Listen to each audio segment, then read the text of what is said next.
Hello there. Well, I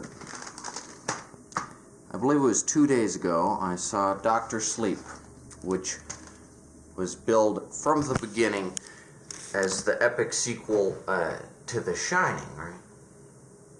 And I like The Shining. I mean, I consider it, along with Psycho, to be really the cornerstone of modern horror.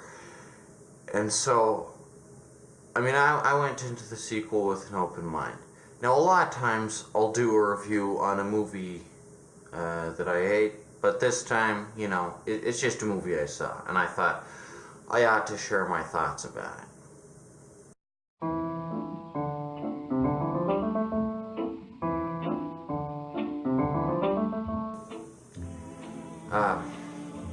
I'm also doing this review because I'm very bored. Denver is pathetic with processing snow. We're a bunch of pathetic little babies who exploit it and milk it for everything it's worth. Come look at this. Come look at this. I'm in the Overlook. Yeah, that's what the... Yeah. Here it is. It's the Overlook. Look at this. Pathetic, isn't it? Pathetic. They have street sweepers that charge people $50 a ticket, 50 bucks a pop, because they've just got to get off the leaves off the streets. But then when it comes to snow, they just leave it all out there. Look at that. The camera's picking up the snow blindness. Sick. And everything is closed. So I figured, well, what the heck, you know. City of Denver milks everyone for everything they're worth during the fall, and then won't take care of it during the winter. You can't build 100 housing units for the homeless. You can't, I don't know, build some snow plows or something that can melt the stuff. It's ice powder. Well, anywho, I feel like I'm in the Overlook as it is, so I figured it'd be a good time to review Dr. Sleep. So,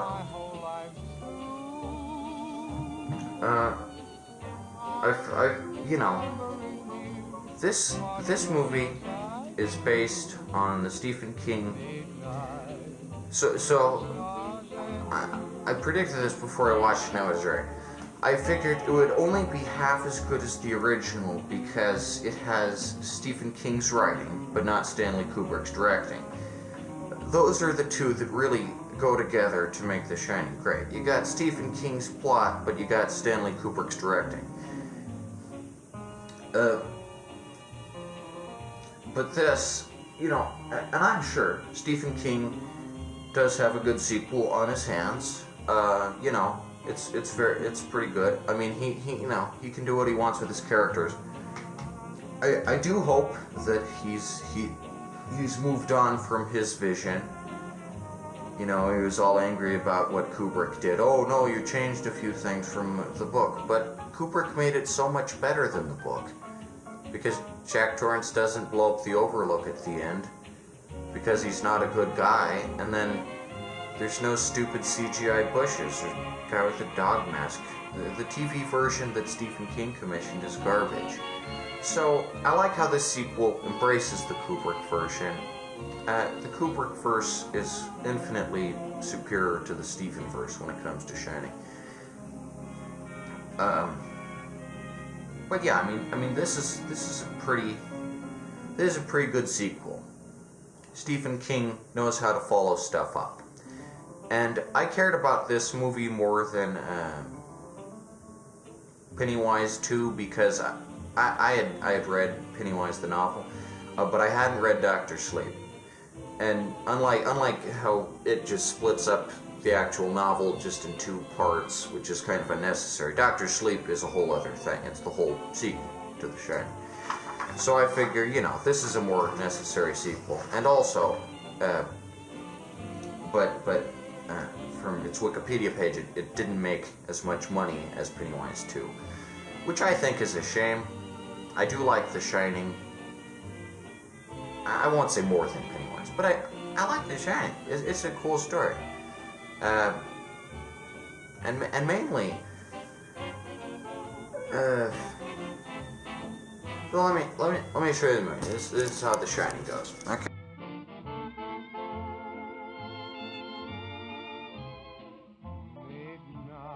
Okay.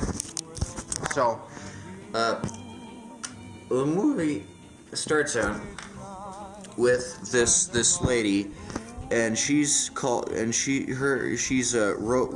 the Hat, and she's the leader of this spoopy group of soul vampires who are like, oh, we need to eat all the souls, and she has this dumb-looking hat.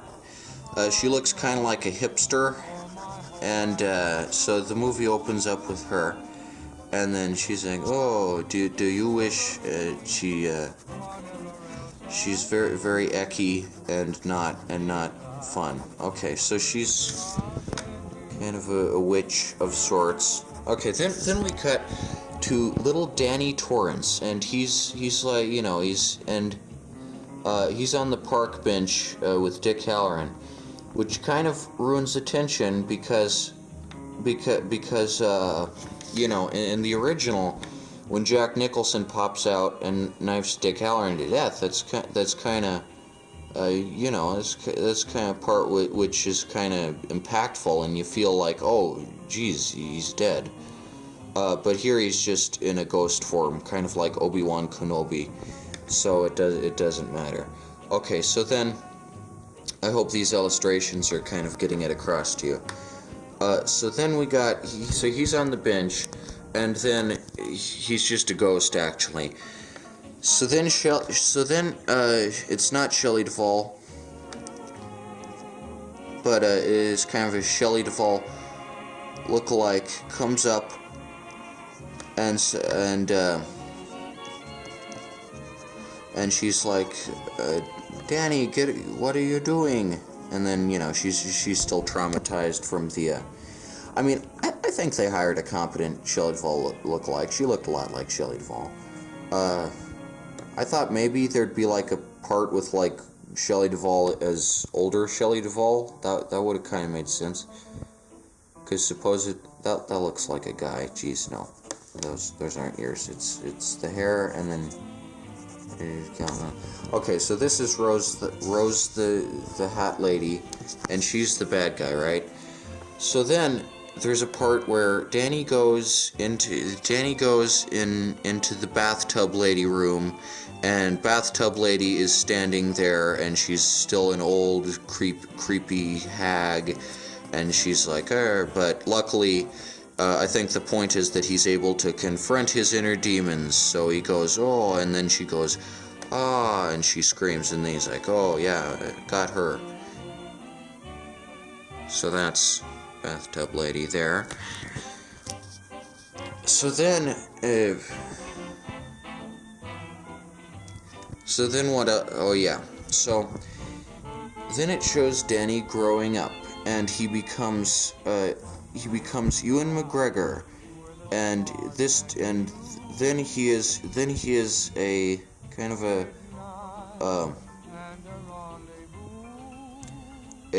drunkard, and he's not very nice, and he almost leaves his wife or girlfriend and kid without money, but Dick Halloran shows up and he's like, you ought not to do that, Doc. And so then he's like, okay.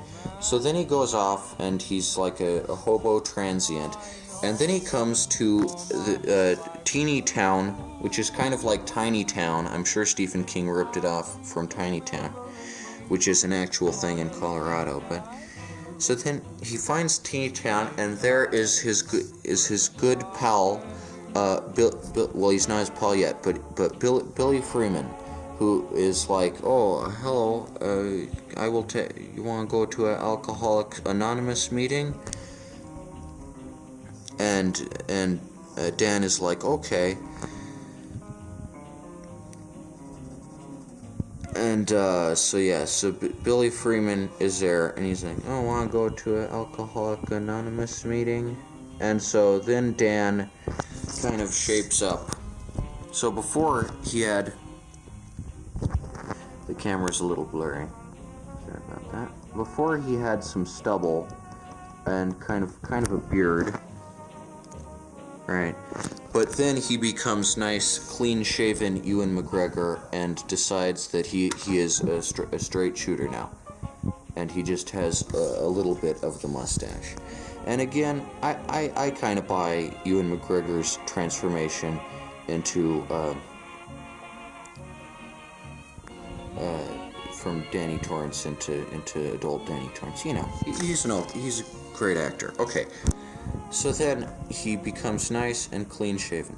Okay, so then we get to the interesting part, which is the fact that Rose Hat Lady has got a whole bunch of spoopy soul-eating vampires.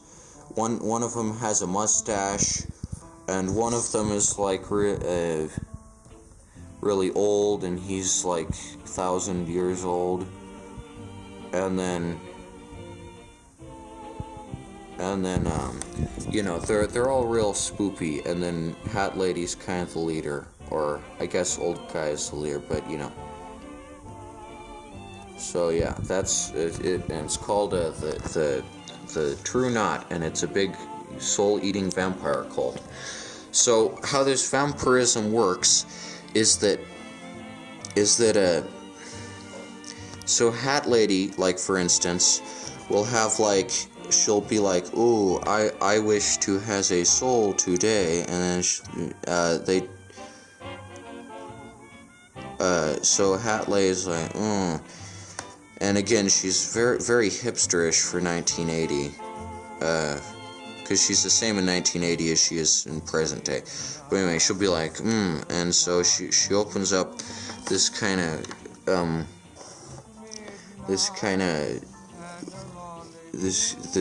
canister, and it's got a soul in it. They're kind of like water bottles, except they've got souls in them. So she's like, oh, and then sucks in the soul through her mouth. Okay, so then then it talks about how Danny becomes Dr. Sleep, which sounds like a comic book character, but he goes to these old guys who are like, real old, and they've got like, awful lives, and they're just, they're just very sad. And he's like, okay, you're going to die, but don't worry. And then they die peacefully. And also a cat comes when they're about to die, and then he's like, oh, and then they let off this smoke, but it's okay because the soul vampires don't get it or whatever. Okay, so then the main character is, besides Dan, is Abra Stone, and she's like, I didn't find her that interesting, but I guess if she's in the novel, then okay. And she's like, oh yeah, and Danny has this magic blackboard in his apartment room, which, when activated, says red rum, or isn't it like that? Yeah, or whatever. And it says that except in chalk, and then you can communicate with Abra through the chalkboard or whatever. And then there's a part where a bunch of spoons are hanging off of the ceiling, right? So then Rose the Hat and her bunch of spoopy vampires is like, oh, I need more souls. So they go crazy because they're very hungry, and there aren't enough souls around. So then there's this spoopy initiation scene where Rose the Hat kind of indoctrinates this blonde lady, and she's saying, oh, I thought that wouldn't hurt, but it shows how they kind of bring in new members of the group and whatnot. So then there's the part where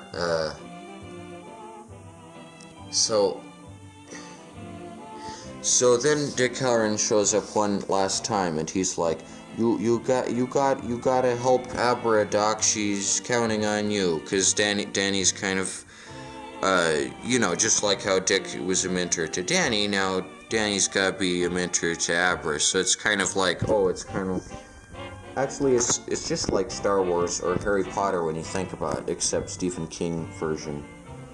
This movie is a little too much like one of those cheesy, "Oh, you are special," the young adult fiction or whatever.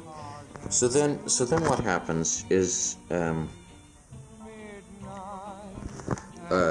so Hat Lady starts getting psychic messages from Abra here, and so then one night, Hat Lady decides to visit Abra in a weird, kind of trippy,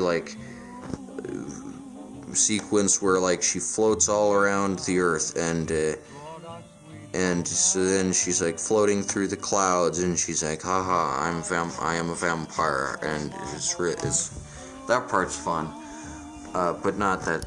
Okay, so then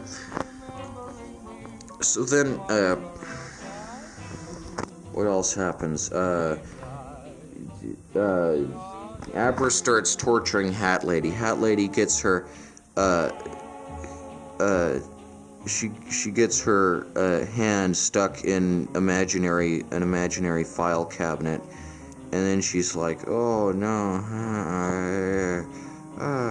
and it looks very painful by the looks of it, and she's like, "Oh," and then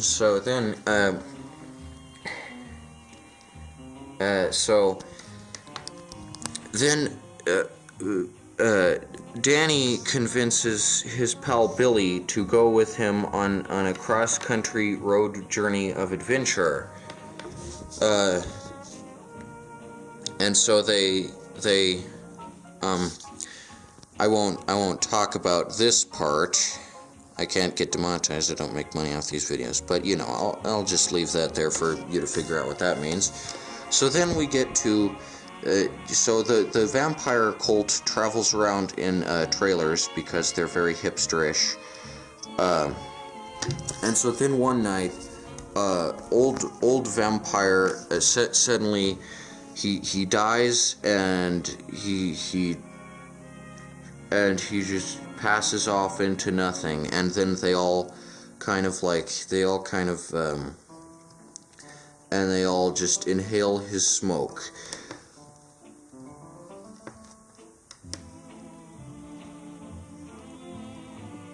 Because it's yummy.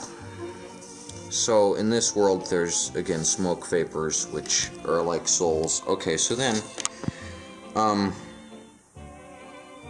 so Abra's father is like, "Oh no, I don't trust this plan. Danny must be up to no good," and he's kind of just kind of a side character. But he's like, "Oh no." He doesn't really, but then he ends up pouring a shaky whiskey because he's just so nervous because he's like, "Oh shit, my daughter is psychic." So then he's like, oh shit, which is probably the funniest part. So then he's like, "Okay, well you can take her and do what is necessary, Dan."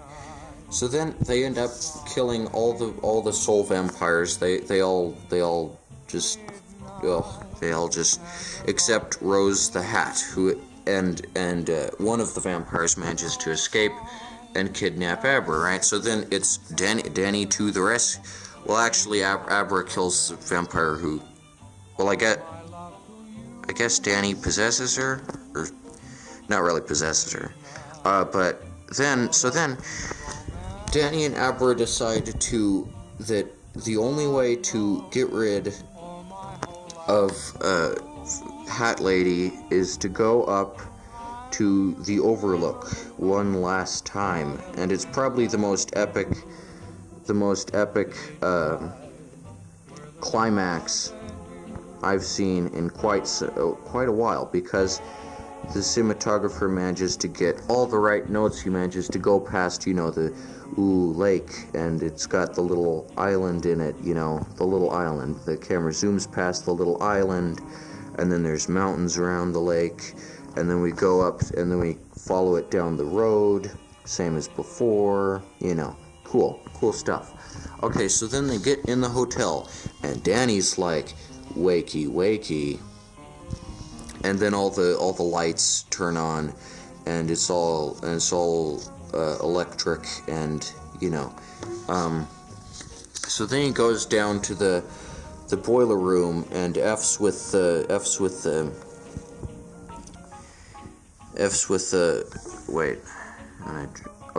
so he F's with the machinery, and then he's like, okay, so he goes down to the boiler room first thing, and he turns on all the switches, and he switches all the dials, and then he's like, and this comes in later.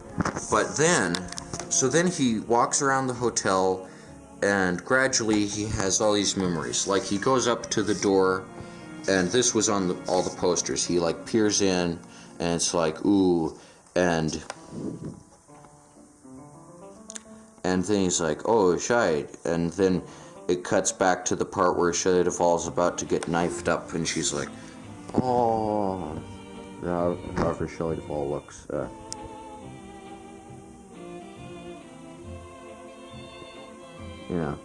she's pretty homely, I guess. Okay, so she's like, oh, she's holding the knife. Again, these aren't very good drawings, because I'm holding the camera also. So then,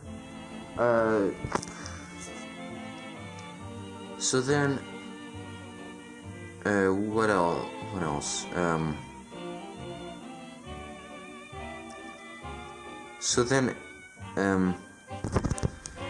So then he goes, this is the best part, he goes to the bar, and there's a fellow there who's pouring drinks, and he's like, oh, are you the bartender?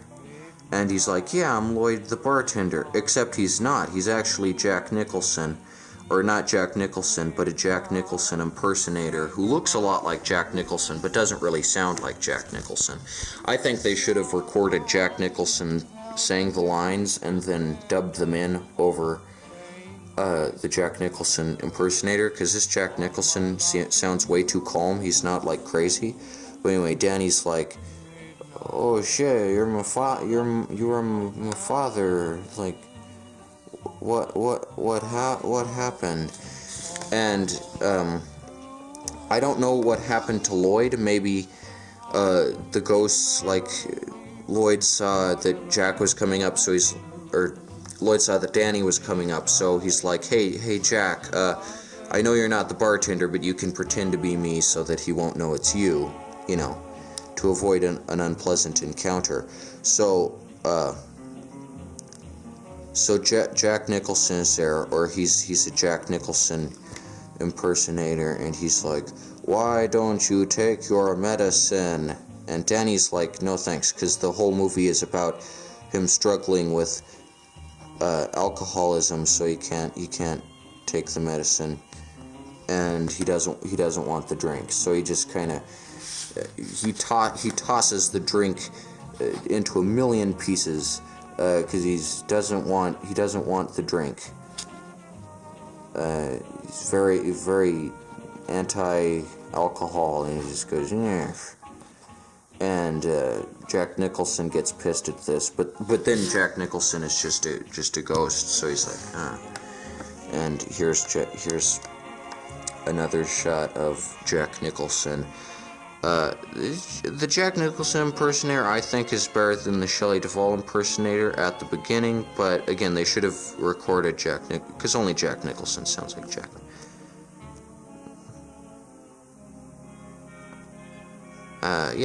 Jack Nicholson is loads of fun, no matter what, whether he's about Schmidt or Chinatown. Always a fun time with the ghost of Danny Torrance's father, who's forcing him to drink. Okay, so then Hat Lady comes up, and she's like, join me, Danny, and together we will join the dark side. That's actually pretty much how it is. But then she's trapped in the hedge maze, and so she can't get out. And then Abra comes up and slashes her legs a few times, and then she's like, "Yeah, shit." And the hedge maze, it looks pretty cool. Snowy, and then there's like, bushes, and there's snow and all that. So yeah, the hedge maze was pretty well done. So then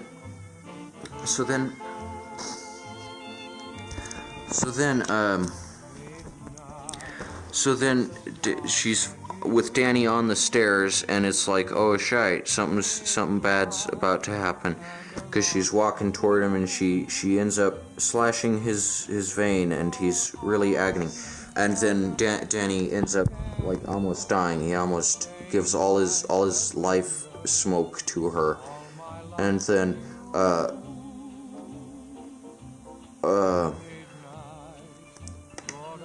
and she's like, yummy life soul steam, or whatever it is.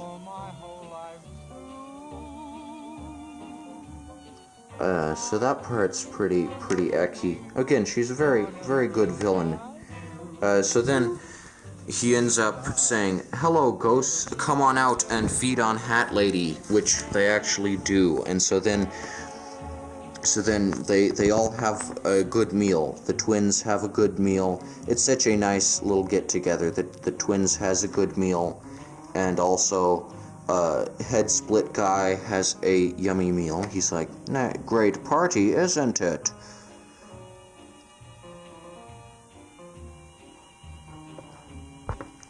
And also, so yeah, everyone has a yummy feast from Hat Lady's smoke, because she's so ecky, and everyone just has a nice. But then they start almost wanting to eat Danny's smoke, but he's like, "No, thank you," and he sends them, because they're all kept in these imaginary coffins out in the hedge maze. So yeah, that's. And then in the end, Danny gives an inspiring speech to Abra, and he's like, "You know how I told you not to use the shining powers? Well, now I actually do." And it's just like Obi-Wan Kenobi saying that to Luke, or Dumbledore saying that to Harry, or whatever. So it's kind of cheap. Oh, also, well, actually, at the end, Danny isn't alive anymore. He's a ghost, because he set the whole Overlook Hotel on fire, and so that no one could ever go there again. So he purified. Okay, so that pretty much in a nutshell is the new Dr. Sleep movie. So yeah, I've taken about 20 minutes to draw this little mural out. So yeah.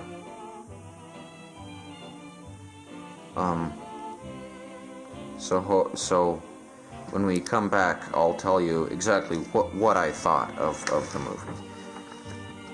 But this should give you a basic idea of its contents. Gosh, that Jack Nicholson is adorable, isn't he? He's the bartender. Well, see? I mean, everyone says I don't draw good, but look at how good I can sketch the plot of an entire movie in about 20 minutes there. Or so. Anywho, when I get back, I'll tell you just what I thought of the movie.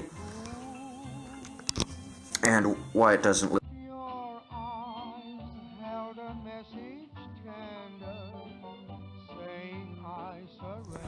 Okay, we're back. I was going to say what I thought of the movie and why it doesn't live up to its predecessor, in case I cut off too early. So, how is Dr. Sleep? Well, the thing about it is, it's a lot of fun. I mean, you can go to this movie, and if you're a big Shining buff, like myself, you can enjoy it as much as if you're into Pennywise and you go and watch It Part 2 and get spooked by Pennywise antics. If you like The Shining, this will probably be fun for you. Loads of nostalgia, very nostalgia pandering. I'm a sucker for that, can't help it, you know. Also, I mean, it kind of sucks that nobody is played by the same people, which kind of sucks. I mean, they should have had like one scene with Shelley Duvall. I don't know. I mean, I guess they can. They gotta go with whatever Stephen King writes. But also, I mean, I guess they can't show old Jack Nicholson behind the counter because, you know, he's a ghost. He doesn't age. But how's the plot? Well, it does feel a little disjointed. It feels like a completely different movie before they go up to the Overlook, because there's very little foreshadowing of that they'll go up to the Overlook. It's a fun ending. I mean, it's a really fun ending. And the movie is kind of boring up to that point. Like, once you hit, like, the last, like, 20 minutes where they go up to Overlook and, you know, you hear the same music, and it's like the same shot of, like, zooming past the little island and the lake, except this time it's night and it's snowy. Pretty cool. And, you know, it's a good, I mean, I think it's a decent follow-up, because you do kind of want to know what happens to Danny after he escapes the spooky hotel and his scary dad. But then you got to think, like, well, does this have any of the subtlety or, you know, exploration of the human condition that made the original good? And the answer is not really. The Shining is good because there are ghosts, but the ghosts aren't what's scary. What's scary is Jack Nicholson with the axe, because the ghosts never kill anyone. It's all just Jack Nicholson going crazy. And the way that Kubrick documents his slow turn into madness is so epic. Does this movie have any of the same? Not really. The plot is very easy to understand. There's no subtleties. There's no, you know, there's no mysteries like how can Jack be in the picture in 1921. This doesn't even go over that. I mean, it has the same song, Midnight, the Stars and You, but it doesn't, I mean, the ending shot isn't really as impactful. There's no slow walk down a hallway. I mean, I feel like in some places the camera movements were supposed to mimic Kubrick, but Kubrick is just so good you can't really beat him. So that's the trouble. But what about the plot? Now, I'm not going to say the cinematography is incompetent. The cinematography is competent. They make a lot of interesting choices at times.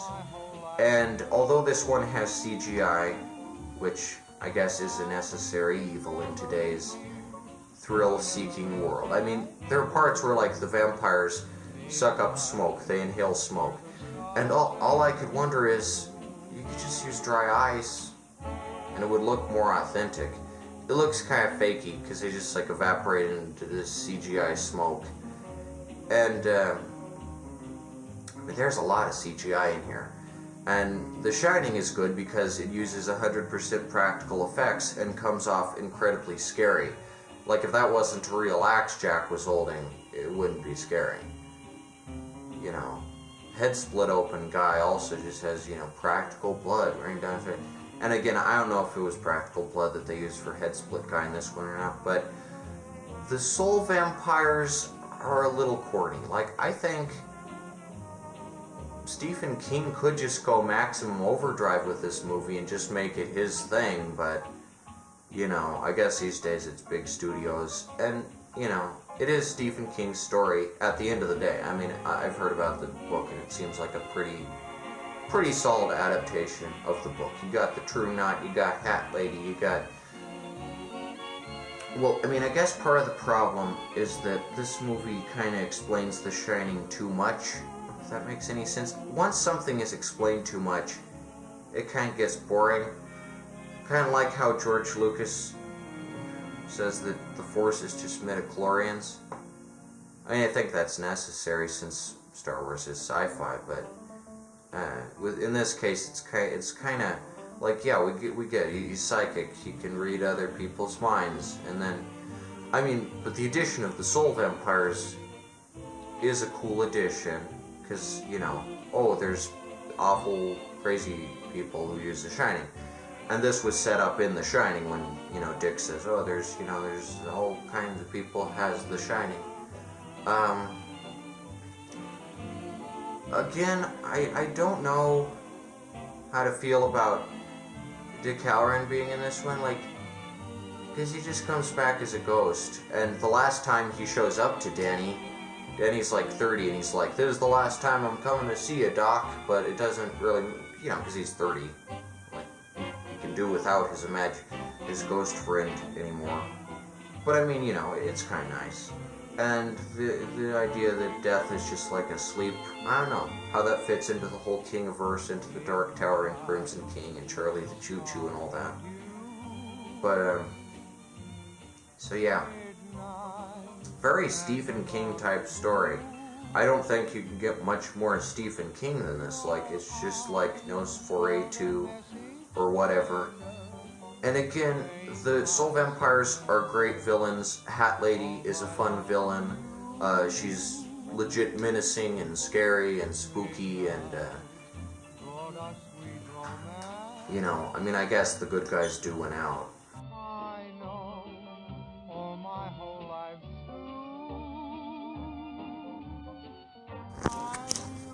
Anywho, like I said, is this movie competent? Yes. The plot is good, because it's made by Stephen King. The acting is real good. Ewan McGregor is good as Danny Torrance. And the cinematography, like I said, is not that bad. And, I mean, I guess that they only use CGI when necessary. I mean, I don't think CGI is ever necessary, but this movie does use it in sparing doses. So then you gotta ask, the main thing I noticed is that there's no subtleties, there's no deepness like there was to the original. This probably will never be a horror classic, because it doesn't really do much new apart from the Soul Vampires, which again are great villains. They are a lot of fun, and Stephen King clearly put some thought and effort into how they work and whatnot. But yeah, is this like that good? No, it's not. It's nothing like what Kubrick could have directed if he was still alive. Kubrick, of course, is, you know, he's the guy. I mean, part of what made The Shining so good, again, is the combination of Stephen King's writing and Stanley Kubrick's insight into, you know, how to be a competent director. And I'm not saying the director here isn't competent. What I mean is that, much like Pennywise, this is just trying to capitalize on, oh, look, it is... I mean, I wouldn't even say that. I wouldn't say it's capitalizing on anything, since this is Stephen King's sequel. He did write it in 2015. But, or sometime around there, I apologize if I'm wrong. But the sequel, well, gosh, I mean, it is good. I mean, it's a lot of fun to watch.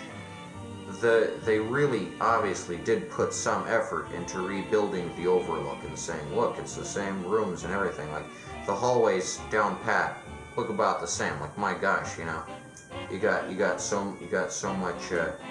And the hedge maze looks pretty good too. And also the boiler room, you know, everything. But whereas in the original, like, the ghosts only popped up when it was necessary, and, you know, they meant something. Like Bathtub Lady meant Jack's lust. I don't believe in metaphors. I guess she's just a creepy old hag in the bathtub. And then the twins, you know, they only pop up when it's necessary, you know, and you got the long shot of Danny on the tricycle, so you have time to get ready for the big spook of seeing them in the middle of the hall, and also there's a scene where they just walk in and then walk out, and that's absolutely horrifying. You know, there's so much atmosphere in the original. The ghosts in this one just kind of pop up, like, they turn a corner, split head guy is there, he's like, not a great party, isn't it? And I enjoy seeing split head guy. He's an adorable little phantom, but, you know, he was at the party in the original, in the big bar room, you know. And, again, I'm not sure why Jack Nicholson says that he's Lloyd. What happened to Lloyd? I mean, he can't die because he's a ghost, so... I mean, unless all the ghosts are imaginary, which I don't think there are. I think the Overlook is a freaking haunted place, but, like, did Lloyd just... Like I said, did he just say, put on my clothes, Jack, so your son won't recognize you? Or is Jack the new bartender? If Jack was the new bartender, he wouldn't need to say it was Lloyd. I mean, again, the way I see it, these ghosts have some kind of lives inside the hotel, you know. There's bartenders and stuff. Part of what made the original kind of effective is that Jack walks into the bar and there are people there. There's like a big crowd of fancy people, and he acts as if there's nothing wrong, even though there should not be any people there because the hotel is closed.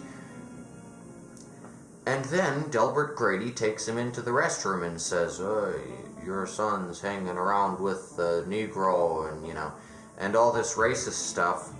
But there's no, you know, there's no jump scares, there's no anything apart from just Jack is having a creepy day, seeing all these ghosts where there shouldn't be any. But he acts normal to them because he's a drunkard and his mind is slowly rotting away from all the alcohol. Again, this movie is a little preachy about the alcohol. Like, why won't you take your medicine? You know, it's like, okay, you know, drugs, don't do the drugs, but we get Jack Nicholson was a drunkard. So then, I guess what I wonder is, the sequel doesn't really have any, it's not scary. Like, it's not one bit scary. I wasn't scared, like, even once. It's not a scary movie. Is it a fun movie? You betcha. The soul vampires are fun, everything is fun. Nostalgia, again, very nostalgia panderish, but is it scary? No. I mean, unless you're scared by jump scares, which I'm not. I like The Shining because I'm not scared by jump scares anymore, and so I like The Shining because it's one of the few movies that's actually scary to me, because it manages to just create this overwhelming atmosphere. And again, the first half where they're down by the you know, they're fighting the soul vampires, and then all of a sudden in the last 20 minutes it becomes The Shining. It feels a little disjointed because there's not enough Shining stuff in there to warrant that. I mean, I guess it is a pretty epic climax. Like, the hotel literally becomes Danny, or like possesses him, and then he gets crazy, but then he blows the hotel up so he won't have to worry about the hotel being him. But like, and again, this movie's a lot like Harry Potter, which I found kind of lame. He's like, and at the end he's like, oh, show your light, Abra, do not be afraid, you are the special child, you know. I kind of liked The Shining because it was implied in that Danny's just like a normal kid and he's having a freaking traumatic experience, whether he has the and it's like, oh, I had an imaginary friend, and actually it was The Shining, but I called The Shining Tony. Like, what? Tony is supposed to just be creepy and be like, oh shit, well, who's Tony? You know, like, oh my gosh, is this kid crazy or is he not, or what, you know? Again, does this movie have any of the exploration of the human condition that really made the original really good? And the answer, unfortunately, is no. There's none of the subtlety, none of the fun theory. You can't do theories about this movie because it explains everything. But is this movie a lot of fun? And did the filmmakers really try to do Stephen King's novel justice and try to make a good adaptation of it? And really try to bring all the ghosts back and say, look, it's the twins, and there's the head split open guy, and there's Jack Nicholson look-alike. Yeah, I mean, they overall, I will give this movie an 8 out of 10 because it's a lot of fun. You can watch it and you can enjoy it, you know. Go watch it, have a blast with it.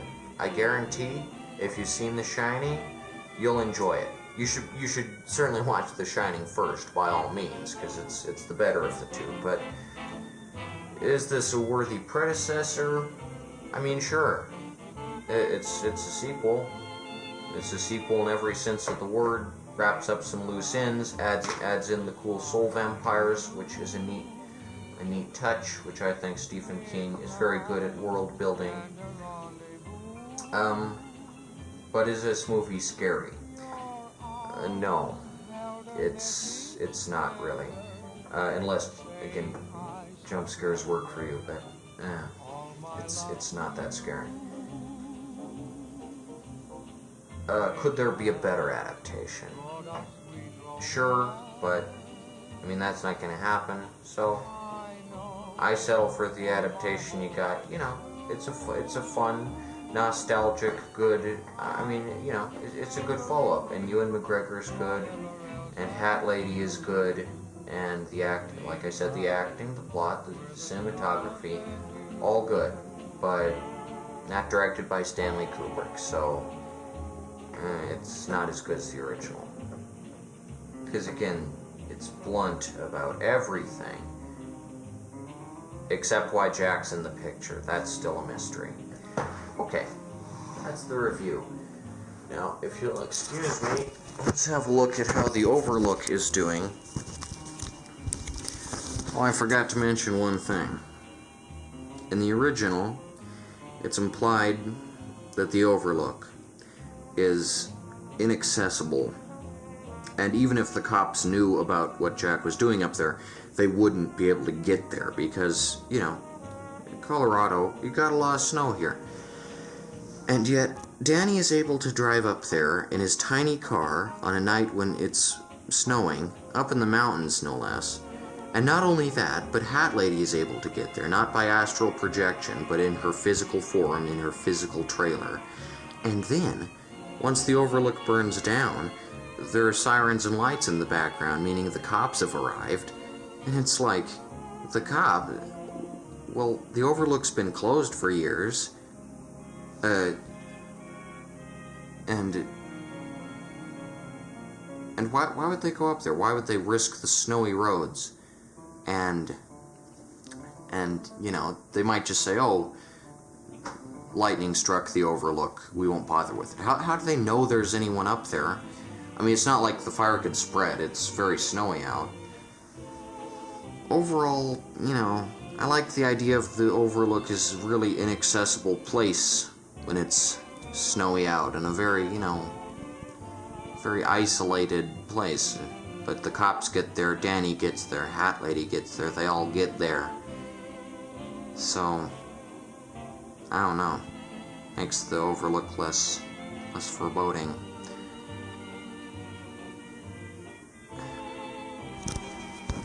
Look at that. Wow.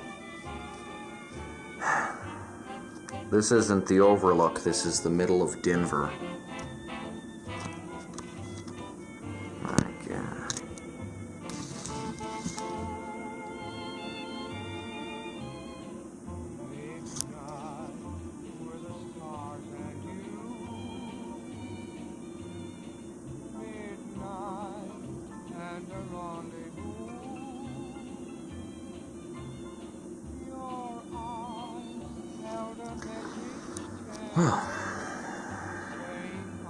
Those two bushes look sort of like a hedge maze, except they're not.